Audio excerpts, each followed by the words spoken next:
Si j'ai un groupe G qui a 15 éléments, et si H est un sous-groupe de G, alors quelles sont les possibilités pour le nombre des éléments de H, pour l'ordre de H?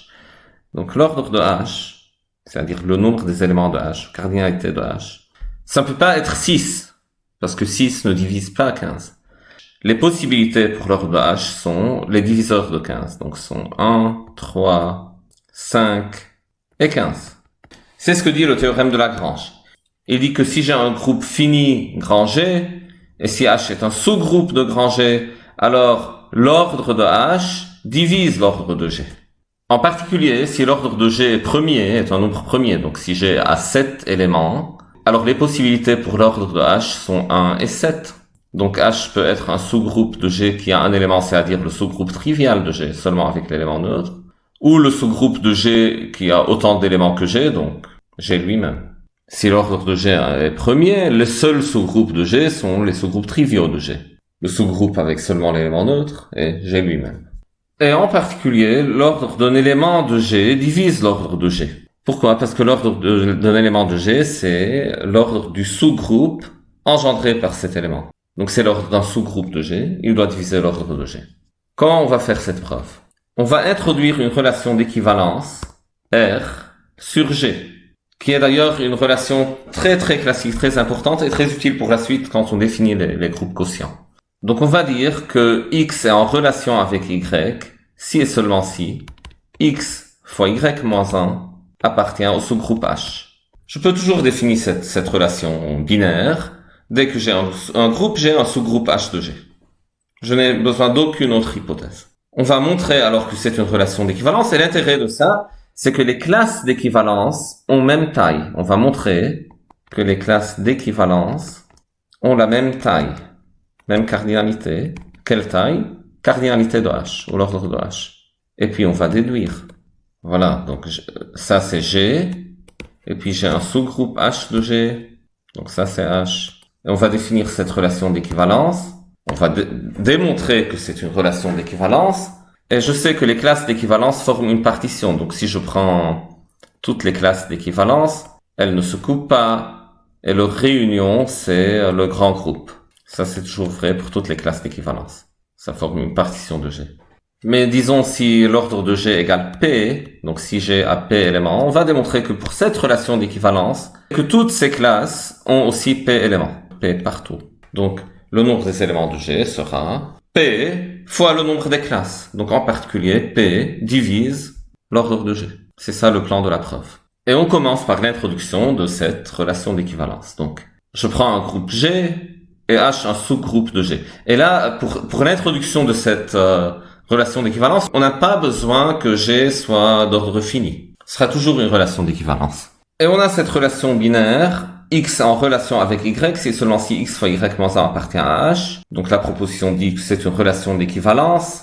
Et on a en plus les classes d'équivalence. La classe d'un élément X, c'est HX.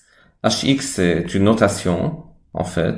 H, c'est le sous-groupe et X, c'est l'élément. Donc ça, c'est une notation pour dire c'est l'ensemble des Z fois X lorsque Z parcourt H, lorsque Z appartient à H. Donc la classe de X, la classe d'équivalence d'un élément, c'est un ensemble sur lequel la relation est définie. Et pour cette relation-là, c'est un sous-ensemble de G, et c'est ce sous-ensemble-là de G. Si vous voulez, c'est le translaté de H par X. Je prends tous les éléments de H, je les multiplie à droite par X, j'obtiens un certain ensemble d'éléments, et cet ensemble est la classe d'équivalence de X, c'est-à-dire l'ensemble des éléments qui sont en relation avec X. Donc on va démontrer que c'est une relation d'équivalence et montrer cette formule pour la classe de X. Et puis on va dire que voilà, toutes les classes ont même taille. On va démontrer. Et puis on va déduire avec le théorème de Lagrange. Pourquoi c'est une relation d'équivalence? Une relation d'équivalence d'abord est réflexive. C'est-à-dire que X R X pour tout X. Or pour tout X, dire que X R X, ça équivaut à dire que X fois X moins 1 appartient à H. Et ça, c'est vrai si et seulement si l'élément neutre de G, donc noté par 1, appartient à H. Et ça, c'est vérifié car H est un sous-groupe de G. Donc la réflexivité est garantie. Une relation d'équivalence doit être symétrique. Est-ce que c'est symétrique? Je prends deux éléments X et Y de G, donc soit X, Y dans G. Supposez que x r y, montrons que y r x. L'hypothèse x r y veut dire que x fois y moins 1 appartient à h. Y r x veut dire y fois x moins 1 appartient à h. Donc comment je peux passer de l'une à l'autre? H est un sous-groupe. Donc si un élément appartient à h, son inverse appartient à h. J'ai que x, y moins 1 appartient à h, donc x fois y moins 1 appartient à h. Et ça implique que a fois b moins 1, c'est b moins 1 fois a moins 1. Donc x fois y moins 1, c'est y moins 1, c'est-à-dire y, fois x moins 1. Ça appartient à h. Et ça équivaut à dire que y r x. Donc si je sais que x r y, je sais aussi que y r x. Et ça démontre la symétrie, que la relation R qu'on a définie est symétrique. La transitivité, on a trois éléments x, y et z. Donc je suppose que j'ai x, r, y et y, r, z. Et est-ce que ça implique que x, r, z? J'ai que x, r, y. Donc je sais que x fois y moins 1 appartient à h. Et j'ai que y, r, z. Donc je sais que y fois z moins 1 appartient à h. Et ce que je veux, c'est x fois z moins 1 appartient à h. Mais voyons, h est un sous-groupe. Donc h est stable par la loi multiplication. Donc le produit de deux éléments de h est toujours un élément de h. Donc x fois y moins 1 fois y fois z moins 1 doit être un élément de h, car c'est le produit de deux éléments de h, et ces deux éléments sont dans h par hypothèse. L'associativité fait que je peux changer l'ordre des parenthèses, et j'ai alors que x fois y moins 1 fois y qui est 1 fois z moins 1 appartient à h. Donc x fois z moins 1 appartient à h, et x r z. Voilà. La relation est réflexive, symétrique et transitive, donc c'est une relation d'équivalence. Ce n'est pas une relation tout à fait nouvelle, en fait. Dans la notation additive, donc si la loi du groupe est notée par plus, x fois y moins 1 dans la notation additive, c'est x moins y. Donc la relation d'équivalence devient x r y, c'est seulement si x moins y appartient à h. Et un exemple intéressant, c'est l'exemple où le groupe c'est z avec plus. C'est le grand groupe, et h, je prends l'un des, disons, nz, les multiples de n, pour un certain n fixé. Et la relation est sur les entiers, les éléments de z, donc un entier x est en relation avec un entier y, si et seulement si x moins y appartient à h, qui est nz, donc x moins y est multiple de n. Et ça, c'est la relation de congruence modulo n. Et pour cette relation-là, quelles sont les classes d'équivalence? Donc si n égale 2, on a deux classes, les nombres pairs et les nombres impairs. Si n égale 3, on a trois classes, les nombres multiples de 3, les nombres qui donnent un reste 1 quand on les divise par 3, et les nombres qui donnent un reste égal à 2 quand on les divise par 3. Et ainsi de suite. Donc pour cet exemple-là, pour n donné, on a n classes d'équivalence. Et la classe de x sera nz plus x. Donc, notation additive sera nz plus x, c'est-à-dire l'ensemble qui s'écrivent comme un élément de nz, un multiple de n plus x. Ce sont les éléments qui sont en relation avec x, parce que la différence d'un tel élément et de x est un multiple de n.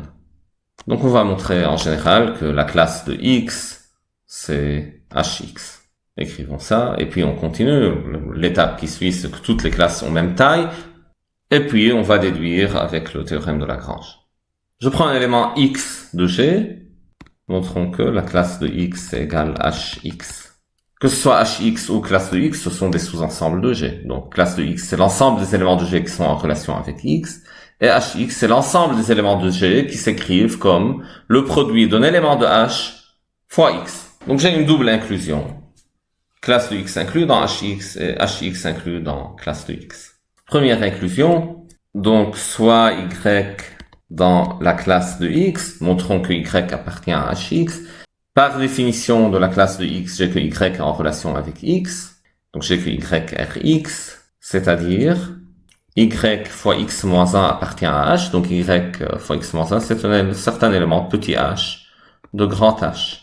Et ça donne que y c'est égal à petit h fois x. Dans cette égalité, je multiplie les deux membres par x à droite. J'aurai que y fois x moins 1 fois x, c'est-à-dire y, c'est égal à h fois x. Y, c'est le produit d'un élément de h fois l'élément x, donc appartient à cet ensemble-là, qui est l'ensemble des produits de cette forme-là. Y appartient à hx, et c'est ce qu'il faut. Pour l'autre inclusion, supposons que y appartient à hx, montrons que y appartient à x bar, soit y dans hx. Donc, j'écris y, un élément petit h de grand H fois l'élément x, et puis je veux établir que y est dans x bar, c'est-à-dire que x r y ou y r x.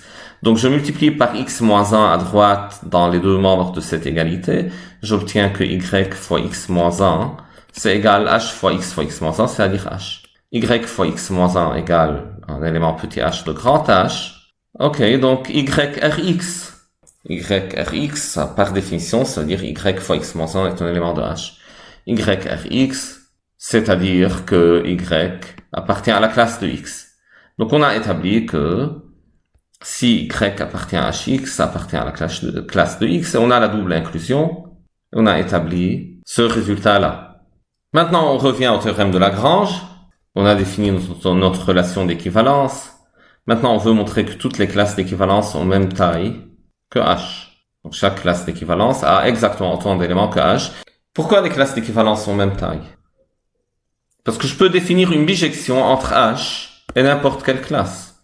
Donc, je considère la classe d'un élément x. Donc, soit x, un élément quelconque de G, et x bar, la classe de x, je sais que x bar, c'est h fois x. C'est-à-dire l'ensemble des petits h fois x, ou petits z fois x, lorsque z appartient à h. Et je vais définir une bijection f. On définit f de h dans hx, qui a un élément z, donne z fois x. Si f est bijective, donc j'ai une bijection entre deux ensembles, donc les deux ensembles sont de même taille. J'aurai que le nombre des éléments de hx est exactement égal au nombre des éléments de h. Donc n'importe quelle classe a autant d'éléments que h, et donc toutes les classes entre elles ont exactement le même nombre d'éléments, qui est celui de h. Donc je vais dire que f est surjective déjà par construction. Tout élément de hx, par définition, c'est quelque chose de la forme z fois x pour z dans h, c'est-à-dire, c'est un élément de la forme f de z. Et f est injective, car si f de z égale f de z prime, ça donne que z fois x égale à z prime fois x. Or, dans un groupe tout élément régulier, donc quand j'ai ça, je peux essentiellement simplifier par x et j'aurai z égale z prime. Donc je peux le faire en fait, parce que je peux multiplier à droite dans ces deux égalités par x moins 1. Donc je multiplie ça fois x moins 1 et l'autre je la multiplie par x moins 1. Et j'ai l'associativité et donc je tombe sur z égale z'. D'où le nombre des éléments de h, donc cardinalité de h je veux dire, ou l'ordre de h, c'est le nombre des éléments de n'importe quelle classe. Donc c'est égal à la cardinalité de hx. Et toutes les classes ont même taille. Soit n, le nombre de classes d'équivalence, et p, disons, l'ordre de h, donc le nombre des éléments de h. Les classes d'équivalence forment une partition de G. Donc deux classes d'équivalence, elles sont soit égales, soit disjointes, n'ont pas d'éléments communs. Et leur réunion, c'est G tout entier, le groupe tout entier. Et donc le nombre des éléments de G, l'ordre de G, égale à la somme des cardinalités des classes distinctes. Mais j'en ai n de ces classes, et elles ont toutes p éléments, elles ont chacune p éléments. Donc l'ordre de G, c'est n fois p. Donc je peux dire que p divise ce nombre-là, qui est l'ordre de G. P divise np. Donc p divise l'ordre de G. Or p c'est l'ordre de H, donc je peux dire que l'ordre de H divise l'ordre de G. Et on a établi le théorème de Lagrange. Et attention ici, on n'a pas utilisé que H est un sous-groupe distingué au normal de G. On n'a pas besoin de ça. Mais lorsque le sous-groupe H est un sous-groupe distingué de G, ce qu'on peut faire en plus, c'est définir une opération sur ces classes. On peut multiplier ces classes entre elles. Donc la loi de G permet de définir une loi de groupe sur les classes d'équivalence. Et donc sur l'ensemble des classes qu'on note par G sur H, comme ça, je pourrais définir une loi qu'on va noter par fois avec un tiret comme ça, fois bar. Et ce sera défini par X bar fois bar Y bar. Donc X bar, Y bar sont deux classes. Et leur produit, par cette loi qu'on va définir, c'est la classe de X fois Y. Cette loi est bien définie, elle est une loi de groupe, lorsque le sous-groupe H est distingué de G. Donc ce sera l'objet de la prochaine vidéo. On va définir c'est quoi un sous-groupe distingué, un sous-groupe normal, et dire pourquoi, quand c'est le cas, on peut définir une structure de groupe sur le quotient G sur H.